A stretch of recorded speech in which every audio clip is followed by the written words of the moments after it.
Hey everybody, happy Friday. Hope you guys are having an awesome day today. We're gonna do things a little bit different for Bellwork today.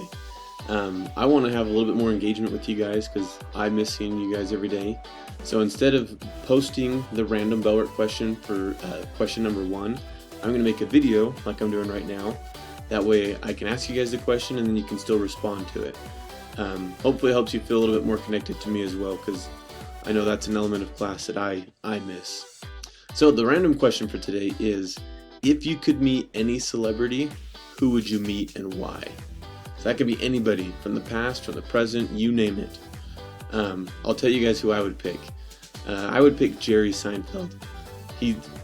Some of you might not know who he is. He's an older comedian. He has a TV show called Seinfeld, and it's my favorite TV show of all time.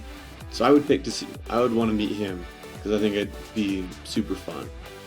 So write down your question number one. Let me know who you would pick. Then you can see, per usual, we've got our slides to the rest of today, which today's lesson I think you guys are going to like. It's pretty fun. It's honestly, a lot of my former students thought it was the best that we did all semester. So check it out. I'm excited to see what you guys think. Hope to see you guys soon and have an awesome weekend.